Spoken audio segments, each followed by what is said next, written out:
They knew it was coming. Every single one of them, the economists, the bankers, the regulators, they saw the cracks forming years before the ground opened up, and they did nothing. Not because they couldn't, because they didn't want to. This is not the story of one market crash. This is the story of all of them, and the pattern hiding inside every single one. It starts the same way every time, not with a crisis, with confidence. According to the Minsky moment theory, financial systems accumulate risk as investors earn profits and increasingly use leverage. Once prices stop rising, the system becomes fragile and collapses can occur rapidly. Think about it. Prior to every collapse in history, there was a moment when everyone believed the party would never end. The 1920s, the 1980s, the 2000s.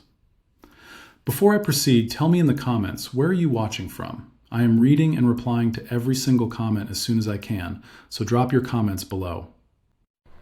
Good morning. My name is Joe, and I am an existing customer. I would like to apply for a mortgage. Good morning, Joe. Thank you for reaching out. At this time, we are unable to offer mortgage loans. We appreciate your understanding. The 2008 housing bubble. Each time, an entire nation convinced itself that this time was different, that the old rules didn't apply anymore, that wealth was infinite, risk was a myth, and the market was a machine that only moved in one direction, up. And the people selling that idea, they weren't the villains, they were the believers. That's what makes this so dangerous.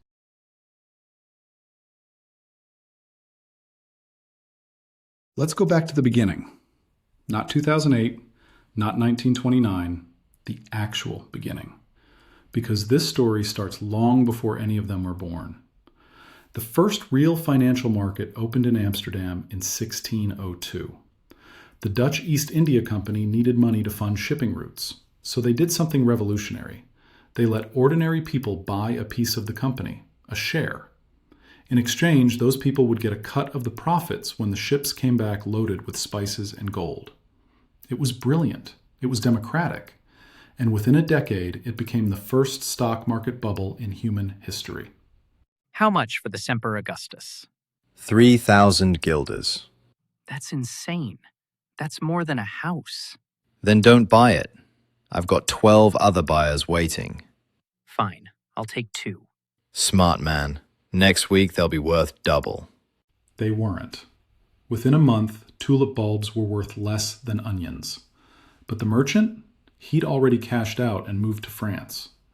People weren't buying shares because they believed in spice trade logistics. They were buying because everyone else was buying. The price kept climbing, so more people jumped in, which made the price climb faster and faster. Until one morning, someone looked around and realized the price had no connection to reality anymore, and the whole thing collapsed.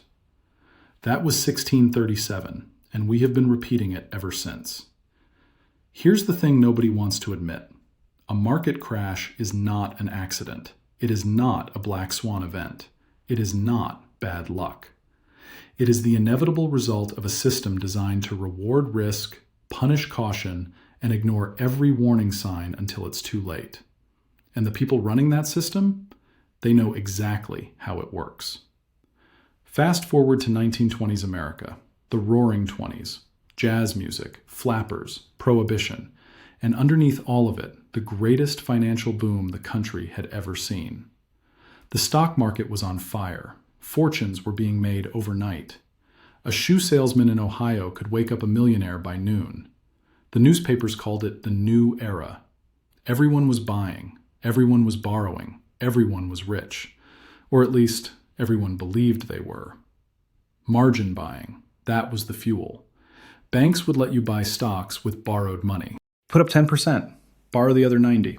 If the stock went up, you made 10 times your investment. If it went down, you lost everything. And in the 20s, stocks only went up, so nobody worried about down. Then came Black Tuesday, October 29th, 1929. The market didn't just drop, it collapsed. In a single day, investors lost $30 billion. That's over $500 billion in today's money. Gone in hours. The margin calls hit. People who owed 90% of their positions had to sell immediately, which drove prices down further, which triggered more margin calls. A death spiral that no one could stop. The Great Depression followed. Unemployment hit 25%. Banks failed by the thousands. Families lost everything. And here's the part that keeps historians up at night. The warning signs were everywhere. Economists had flagged the bubble. Journalists had written about it. Some investors had already pulled their money out. But the majority, they stayed. Because the market was going up. And humans, when they see a number going up, they don't want to leave the table. That is not stupidity. That is psychology. And it is the single most dangerous force in finance. The system tried to fix itself. Regulations were put in place after 1929. The Securities and Exchange Commission was created. Rules were written to prevent the kind of reckless borrowing that had fueled the crash. For a while, it worked. Markets stabilized, trust came back, and then, slowly, quietly, over decades, the rules started to erode. Not all at once, never all at once. One small exception here, one loophole there. A lobbying firm convinces a congressman that this particular regulation is hurting economic growth. A bank argues that the rule is outdated. A regulator decides to look the other way because the economy is doing fine. And before anyone notices, the guardrails are gone again. By the 1980s, deregulation was the gospel. Wall Street was untouchable. Greed, they said, was good. And for a while, it looked like they were right. Markets soared. Fortunes multiplied. The system rewarded aggression and punished hesitation. And then the savings and loan crisis hit. Over 1,000 banks failed. Taxpayers footed a $132 billion bailout. The people who caused it? Most of them walked away clean. A few went to prison. Most did not. The system had failed spectacularly, and the people who broke it suffered less than the people who trusted it. Sound familiar?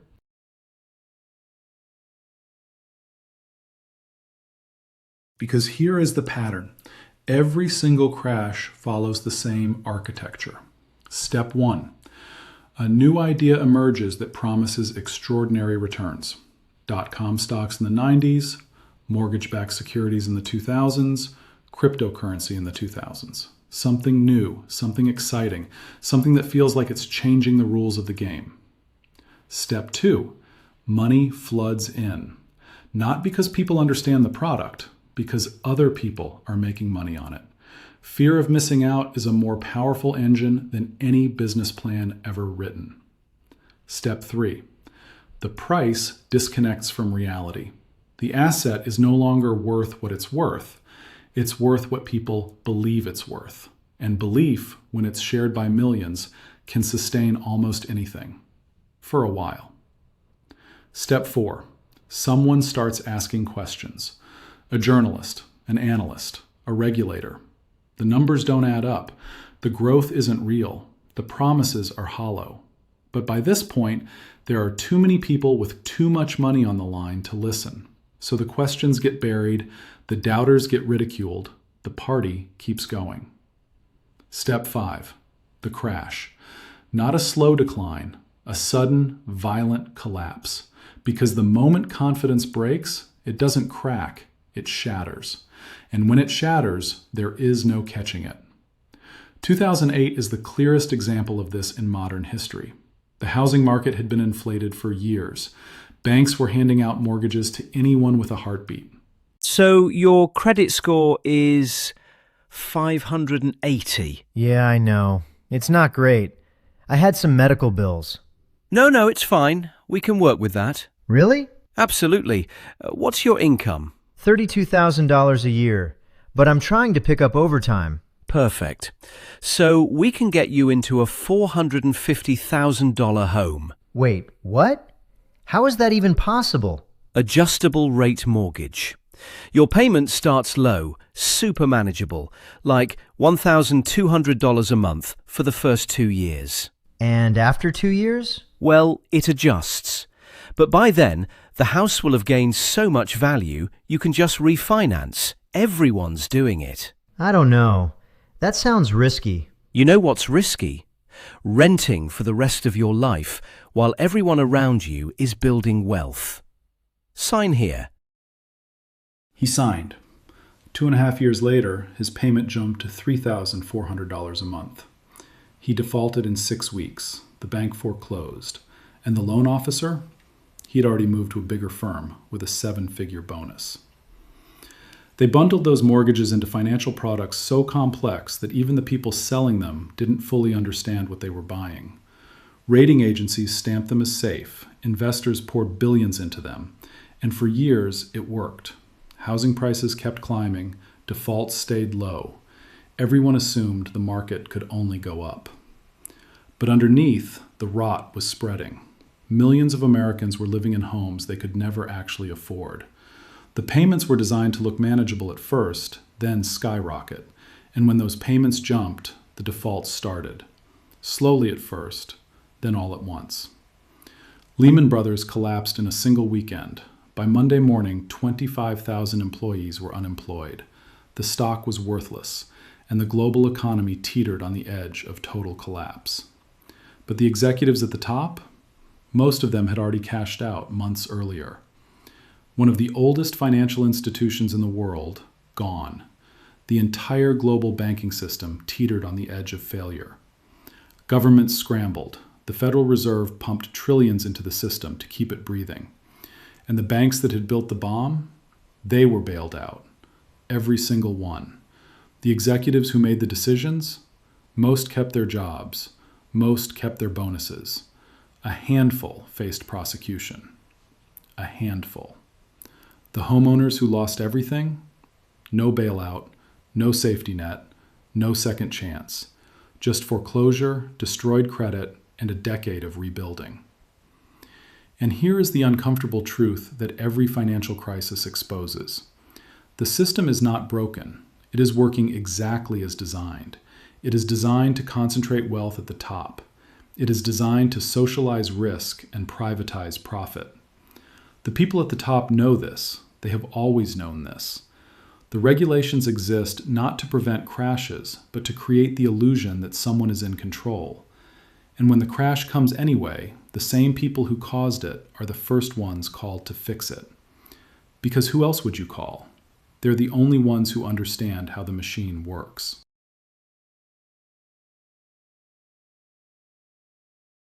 So why does it keep happening? Why do we keep falling for it? Because the alternative is worse. Sitting on the sidelines means watching everyone else get rich. It means falling behind. It means accepting that you will never catch up. And in a society that measures worth in dollars, that is not an option most people are willing to accept. So they get back in, every time. They buy the stocks. They take the loans. They believe in the next miracle. And the people selling the miracle, they are not evil. Not most of them. They are believers too. They just happen to believe with other people's money.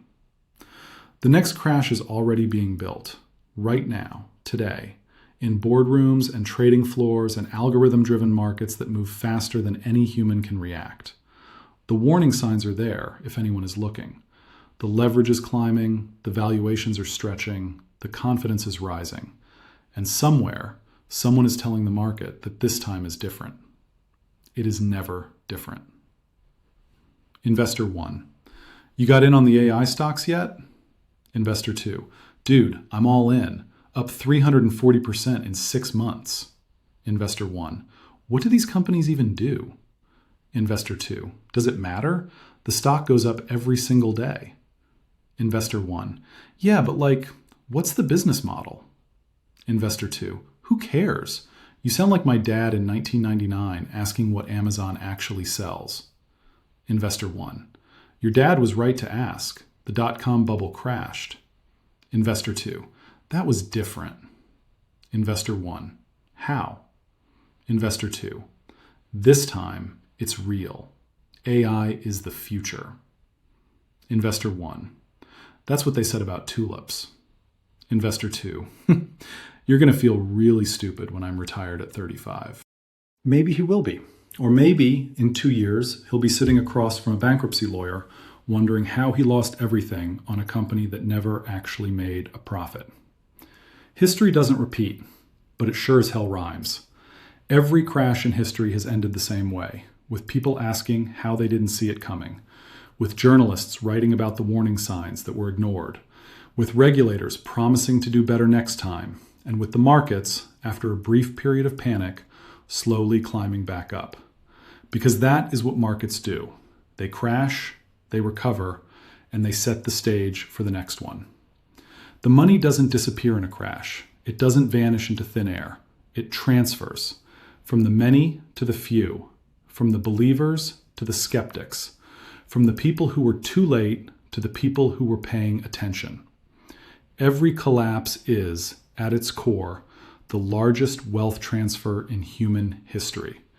And it happens again and again because the structure that creates it is never dismantled. It is only reformed. Quietly. Partially. Until the next time. You were never told this in school. You were never taught that the market is not a machine built to create wealth. It is a machine built to redistribute it. And the people who understand that redistribution, the ones who see it coming before everyone else, they are not smarter than you. They are just less afraid to act on what they already know. The crash is not the story. The crash is just the ending. The real story is everything that came before it. The greed, the denial, the silence, the slow, quiet dismantling of every safeguard that was supposed to prevent it. And the simple, devastating fact that we built a system where the people who profit the most from the crash are the same people responsible for preventing it. That is not a bug. That is the design. And it will happen again.